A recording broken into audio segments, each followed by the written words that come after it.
안녕하세요. 허브경제TV입니다. 오늘 볼 종목은요, SK바이오팜이라는 종목을 좀 보도록 하겠습니다. 그 전에 왼쪽에 보시면은요, 허브경제TV 공식 채널이라고 저희가 운영하고 있는 텔레그램이 있습니다. 어떤 이슈가 나온다라고 했을 때 그 이슈를 조금 알기 쉽게 풀어서 설명을 해드리고 있고요. 뉴스가 나오면은 그 뉴스에 해당하는 종목들이 뭐가 있는지 깔끔하게 정리해서 또 올려드리고 있습니다. 충분히 도움이 될 거다라고 좀 말씀을 드리겠고, 저희가 좀 많은 질문들을 받기는 했습니다. 그래서 그동안에 저희가 말과 또는 텍스트로 좀 설명을 드리긴 했었습니다만 좀 부족했던 것 같아요. 그래서 저희가 다음 달부터 VIP 무료 체험을 진행을 하게 될 것 같아요. 그래서 미리미리 신청을 하시라라고 좀 말씀을 드리겠고, 신청하시는 거 뭐 언제든지 저희 공식 채널로 입장을 하신 다음에 텔레그램으로 참여 의사를 밝혀주시면 된다, 이렇게 좀 말씀을 드리겠고요. SK바이오사이언스 CMO라든지 CDMO 쪽에 좀 집중을 하겠다라고 좀 언급을 했죠.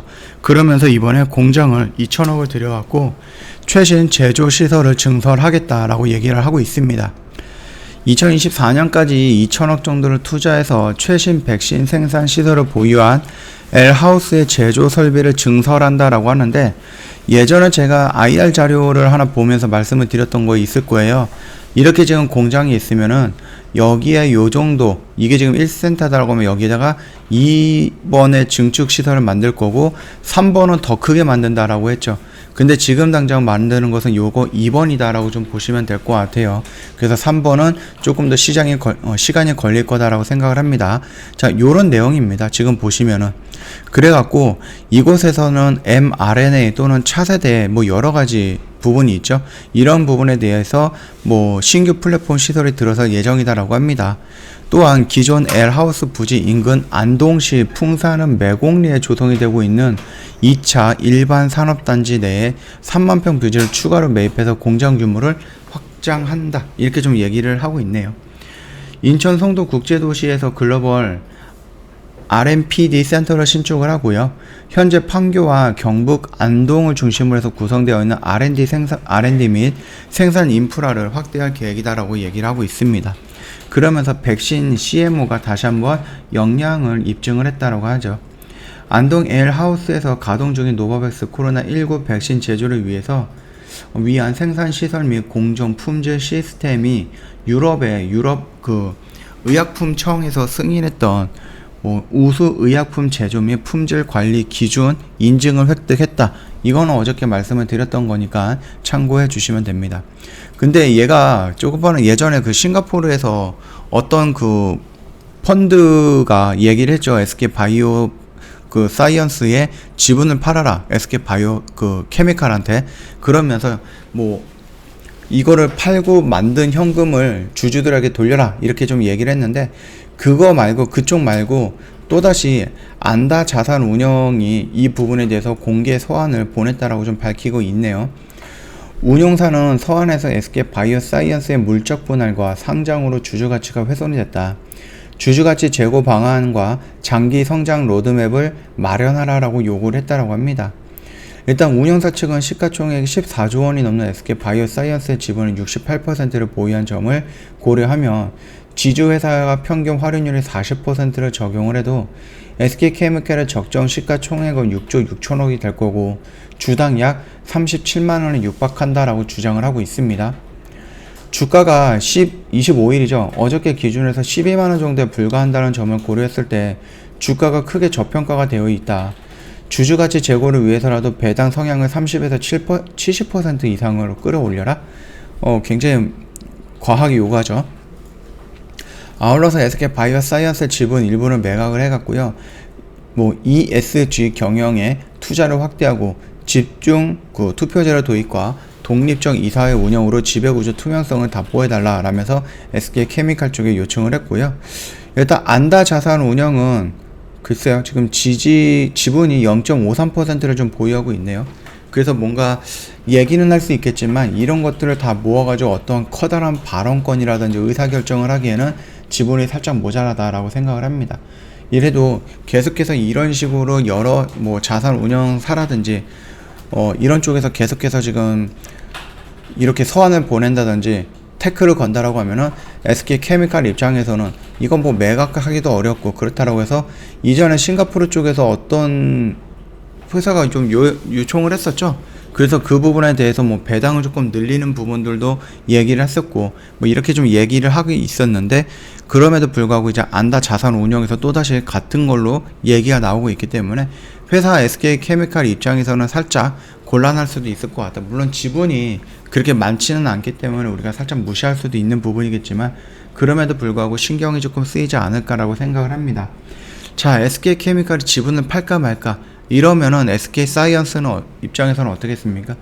얘네들 최대 주주가 지분을 팔면 주가가 밀릴 건데, 이렇게 생각을 하겠죠. 자연스럽게 주가가 한 번 정도 좀 요동을 치거나 아니면 조금 투심이 위축이 될 가능성은 있다라는 겁니다. 자, 오늘도 밀렸습니다. 얘네가 지금 생각 이상으로 너무 많이 밀리고 있거든요. 물론 이제 오미크론이라는 부분도 있고 백신이 더 이상 효과가 없을 수도 있다라는 부분이겠죠.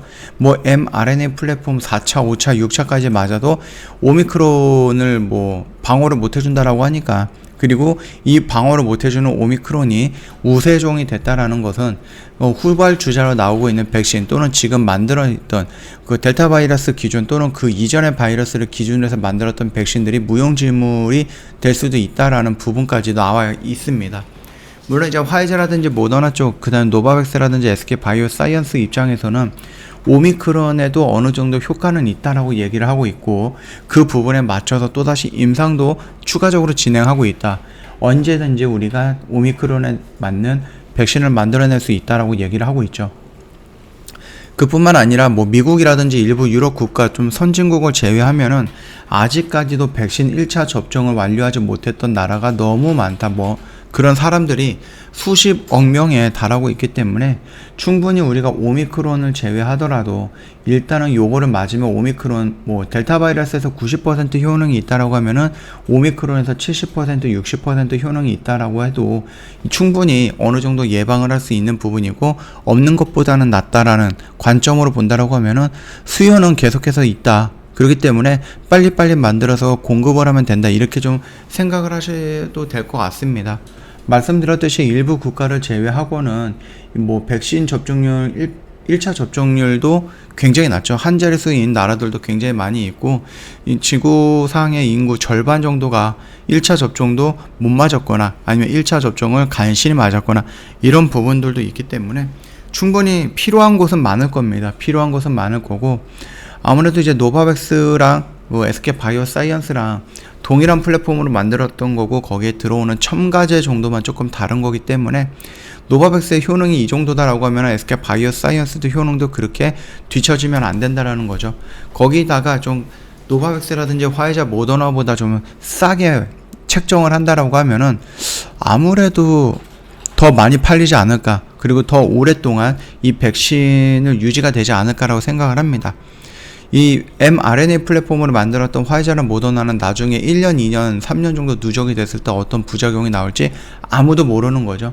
굉장히 빠르게 패스트 트랙으로 인해서 부작용이 있지만도 그 부작용보다는 좀 긍정적인 효과가 더 크다라는 관점으로 지금 여러 번 좀 접종을 하고 있는데, 이게 나중에 어떤 부작용이 일어날지는 아무도 모르는 상태이고, 심지어 지금도 부작용이 일어나고 있는데 정부는 물론 이거니와 뭐 화이자, 모더나 측에서도 부작용에 대한 직접적인 연관은 없다, 이렇게 좀 발뺌하고 있으니까 결국은 좀 위험한 백신이고 리스크가 있는 백신이다. 이런 상황에서 SK바이오사이언스의 안정적인 백신, 물론 기본적인 뭐라 그럴까요? 지식만 놓고 본다 그러면 안전적인 백신이겠죠. 왜냐면은 그동안 이 백신을 만드는 방법이, 플랫폼이 이 코로나에 맞는 뭐 새로운 방법으로 만든 게 아니라 예전에 우리가 많이 사용했던 방법으로 만들었기 때문에 새로운 방법보다는 익숙한 거죠. 그렇기 때문에 안정성은 어느 정도 확보가 되었다라는 부분, 장점이 있는 거니까 그 점까지만 좀 보시면 될 것 같아요. 일단 5일선을 타지를 못하고 있네요. 5일선을 타지 못하고 계속 5일선 왔다가 밀리고 해서 지금까지 많이 밀렸고요. 생각 이상으로 좀 많이 밀리긴 했음에도 불구하고 충분히 반등이 나올 수 있다라고 저는 생각을 합니다. 물론 지금 당장에서는 뭐 백신이라든지 이런 쪽에 영향을 받으면서 조금 안 좋은 이슈들이 나오고는 있지만, 그럼에도 불구하고 회사가 돈을 벌고 있으면 그 회사의 가치는 계속해서 레벨업이 되는 거거든요. 레벨업이 되는데 주가가 떨어진다? 주가가 올라가야 되는 게 정상입니다. 그렇기 때문에 지금 시장에서 뭐 지수의 영향도 있고 오미크론의 영향도 있고 후발주자로서의 억울한 점도 있겠지만은 충분히 이 모든 것들을 다 해소하고 올라갈 수 있다. 저는 그렇게 좀 생각을 하고 있으니까 그 점 참고하시면 되겠고, 다만 내가 이 언저리에서 매수를 하셨다라고 하면은 지금 이렇게 막 떨어지는 자리에서 추가 매수라든지 아니면은 내가 신규로 어디에서 들어갈까라고 고민을 했을 때 이런 자리는 아니다라는 겁니다. 차라리 내가 여기서 못 들어가고 올라가서 조정을 받고 눌리는 이런 자리, 그래서 조금 더 높은 자리라고 해도 이런 자리를 확인하고 들어가는 것이 리스크를 관리하는 부분에 있어서 굉장히 더 좋다라고 좀 말씀을 드리는 거니까, 여기서 비중을 마음대로 늘리기보다는 차라리 조금 돌리는 모습을 기다렸다가 들어가자, 이렇게 좀 말씀을 드리면서 마감하도록 할게요. 저 홈페이지 오시면은요 이벤트 내용 확인 가능할 겁니다. 저 28일날까지 이번 주 금요일까지 진행을 하니까 요거 놓치지 마시고 언제든지 저희한테 문의 남겨주시면 될 것 같고요. 저희가 뭐 그동안에 여러 번 설명을 드리긴 했습니다만 조금 부족한 것 같아서 다음 달부터 VIP 무료 체험을 진행을 하게 될 거예요. 먼저 신청을 하시거나 아니면 뭐 참여 의사를 밝히신다라고 하면은 저희가 다 모시도록 하겠습니다. 그러니까는 고민하지 마시고 저희 쪽 텔레그램 입장하신 다음에 텔레그램으로 참여 의사 남겨주시면은 저희가 다 안내해드리도록 하겠습니다. 오늘 하루도 고생 많으셨고요. 오늘 영상은 여기서 좀 마치도록 하겠습니다. 영상 도움이 됐다 그러면 구독과 좋아요 한번 부탁드리겠습니다.